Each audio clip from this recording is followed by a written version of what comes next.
আসসালামু আলাইকুম everyone, welcome back to my Tamanna cooking channel. সবাই কেমন আছেন? আশা করছি আল্লাহর রহমতে অনেক ভালো আছেন। আমি আলহামদুলিল্লাহ অনেক ভালো আছি। আজকে আমি আপনাদের সামনে হাজির হয়েছি মাটন কোরমা রেসিপি নিয়ে। তো এটি আমি খুব সহজভাবে করে দেখাবো। এটি বানানো অনেক সহজ আর এটি খেতেও কিন্তু ভীষণ মজার। তো চলুন আমি বানাতে থাকি, আপনারা দেখতে থাকেন। মাটনের কোরমা বানানোর জন্য প্রথমেই নিয়ে নিয়েছি 3টে বড় সাইজের পেঁয়াজগুলো আমি এরকম স্লাইস করে কেটে নিয়েছি। তারপর পেঁয়াজের মধ্যে যে জোবা লেগে থাকে সেটা আমি ছাড়িয়ে এরকম ঝুরঝুরে করে নিয়েছি। তারপর ভালো করে পরিষ্কার করে ধুয়ে আমি একটা স্টেনারে জলটা ঝরাতে দিয়েছি। জলটা যখন পুরোপুরি ঝরে যাবে তখন আমি চুলায় একটি ফ্রাই প্যান বসিয়ে দিয়েছি বেশ কিছুটা পরিমাণে সরিষার তেল গরম হলে আমি পেঁয়াজগুলোকে ফ্রাই করে নেব। হাই ফ্লেমে আমি পেঁয়াজগুলোকে ফ্রাই করে নেব।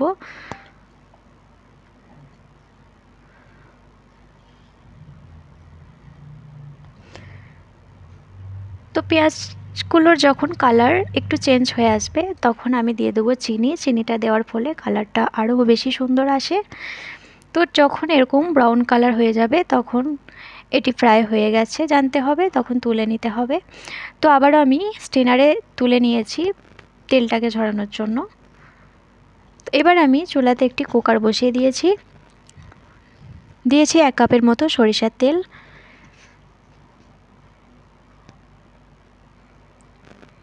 তেল গরম হয়ে আসলে দিয়ে দিলাম 2টো তেজপাতা, দিয়ে দিলাম 3 টুকরো দারচিনি, 2টো এলাচ আর 5 থেকে 6টা গোটা গোল।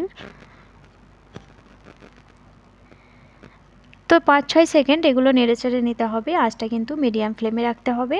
তো তারপর আমি নিয়ে নিয়েছি আধা কিলো মাটন। এবার মাটনগুলো দিয়ে দিতে হবে।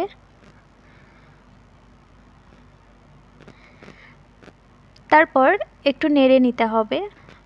যখন কালারটা একটু চেঞ্জ হয়ে আসবে তখন দিয়ে দিতে হবে আদা রসুনের পেস্ট। আমি 2 টেবিল স্পুন আদা রসুনের পেস্ট দিয়ে দিলাম। আদা রসুনের কাঁচা গন্ধ চলে যাওয়া অবধি মিডিয়াম ফ্লেমে রেখেই নাড়াচাড়া করে নিতে হবে। তারপর আমি দেব 1/4 টিস্পুন ধনে গুঁড়ো, 2 টিস্পুন দিয়ে দিয়েছি লাল লঙ্কার গুঁড়ো, 1/4 টিস্পুন দিয়ে দিলাম কাশ্মীরি লাল লঙ্কার গুঁড়ো, 1/2 টিস্পুন দিয়ে দিলাম হলুদের গুঁড়ো। এবার এগুলোকে ভালো করে নেড়ে চেড়ে নিতে হবে। তো এটিকে আমি হতে দেব, ততক্ষণ আমি একটা পেস্ট বানাবো, পাউডার পেস্ট। তার জন্য নিয়ে নিয়েছি একটা তেজপাতা, 8-10টা গোটা গোল, 1/4 টিস্পুন নিয়ে নিয়েছি গোটা জিরে, 4টা নিয়ে নিয়েছি এলাচ, কয়েক টুকরো নিয়ে নিয়েছি দারচিনি, আর 1 টুকরো নিয়ে নিয়েছি জায়ফল, আর 1 টুকরো নিয়ে নিয়েছি জয়িত্রী। তো এগুলোকে আমি মিক্সির জারে ঢেলে একটা পেস্ট বানাবো। তো আমি এটি খুব বেশি ফাইন পেস্ট বানাবো না, এরকম পেস্ট বানাবো, অল্প একটু গোটা গোটা থাকবে, তবে এটা খেতে কিন্তু বেশি সুন্দর লাগে। তো এদিকে আমার মশলা থেকে কাঁচা গন্ধ চলে গেছে, এই পর্যায়ে আমি দিয়ে দেবো আমার পেস্ট করা মশলাটি। তো পুরোটা আমি দেবো না, অর্ধেকটা দেবো আর অর্ধেকটা আমি পরে ইউজ করব। তো এবার আমি ভালো করে মিক্স করে নেব। এবার আমি দেবো 1 কাপ টক দই। তারপর আমি ভালো করে মিক্স করে নেব। আঁচটা মিডিয়াম ফ্লেমে রাখতে হবে। ততক্ষণ আমি একটা বাদামের পেস্ট বানাবো। তার জন্য আমি আগে থেকে 8-10টা কাজু বাদাম ভিজিয়ে রেখেছিলাম আর বেশ কিছুটা পরিমাণের চীনা বাদাম। আপনারা এর পরিবর্তে কাঠবাদামও ইউজ করে নিতে পারেন। এবার আমি এটা একটা পেস্ট বানাবো। তো এদিকে আমার মশলা থেকে কাঁচা গন্ধটা চলে গেছে দইয়ের। আমি এই পর্যায়ে দিয়ে দিলাম স্বাদ মতো নুন, তারপর দিয়ে দিলাম বাদামের পেস্টটা। এবার 2 মিনিটের মতো নেড়ে চেড়ে নিতে হবে। তারপরে দিয়ে দেবো জল। আমি 250 ml মতো জল ইউজ করে নিয়েছি। এবার আমি কুকারের ঢাকনা লাগিয়ে দেবো। তারপর আমি 5 থেকে 6টা সিটি দিয়ে নিয়েছি আঁচটা মিডিয়াম ফ্লেমে রেখে। সিটি যখন অটোমেটিকই রিলিজ হয়ে যাবে তখনই এটা খুলতে হবে। ততক্ষণ আমি যে ভাজা মশলা অর্ধেকটা রেখেছিলাম সেটা আমি একটু ফ্রাই করে নেব। যখন এটি থেকে সুন্দর একটি গন্ধ আসবে সেই পর্যায়ে কিন্তু নামিয়ে নিতে হবে।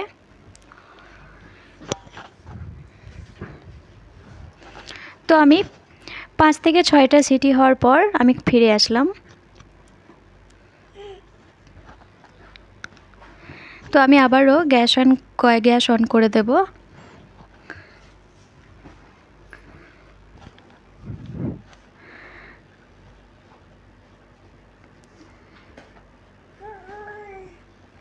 এবার আমি যে ভাজা মশলাটা করে রেখেছিলাম অর্ধেকটা, সেটা আমি দিয়ে দেবো।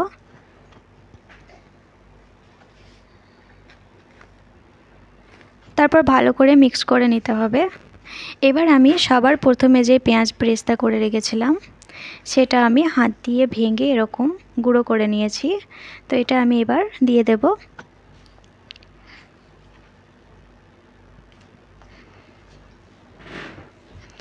তারপর দিয়ে দিয়েছি 2টো কাঁচা লঙ্কা আমি কুচি করে নিয়েছি। আপনারা আপনাদের পছন্দ অনুযায়ী ঝালটা অবশ্যই বুঝে নেবেন। তারপর ভালো করে মিক্স করে নিতে হবে। এবার উপর থেকে ঢাকনাটা দিয়ে আমি 2 মিনিটের মতো হতে দেব, আঁচটা মিডিয়াম ফ্লেমে রেখে। আর সর্বশেষে আমি অল্প একটু কেওড়া জল দিয়ে আমি রান্নাটা ফিনিশ করব। তো আমি গ্রেভিটা এরকমই রাখবো, আপনারা আপনাদের পছন্দ অনুযায়ী কম বেশি করে নিতে পারেন। তো এই প্রসেসেই যদি রান্না করেন মাটনের কোরমা একবার বানিয়ে দেখতে পারেন, খেতে কিন্তু ভীষণ মজার হয়। তো দেখুন ফাইনাল লুক কতটা সুন্দর হয়েছে দেখতে, কতটা লোভনীয়। এটা দেখতে যতটা সুন্দর খেতেও কিন্তু ততটাই সুন্দর। তো একবার হলেও বাড়িতে ট্রাই করে দেখেন আর আমাকে কমেন্টের মাধ্যমে জানান যে কেমন হয়েছে। ভালো লাগলে অবশ্যই একটি লাইক করে দেবেন। আমার চ্যানেলে নতুন হয়ে থাকলে আমার চ্যানেলটি সাবস্ক্রাইব করে আমার পাশে থাকবেন। দেখা হচ্ছে পরের কোনো ভিডিওতে। ততক্ষণ ভালো থাকবেন, সুস্থ থাকবেন। যারা যেখান থেকে আমার ভিডিও দেখছেন তাদেরকে অনেক ধন্যবাদ জানিয়ে আজকের মতো বিদায় নিচ্ছি। আল্লাহ হাফেজ।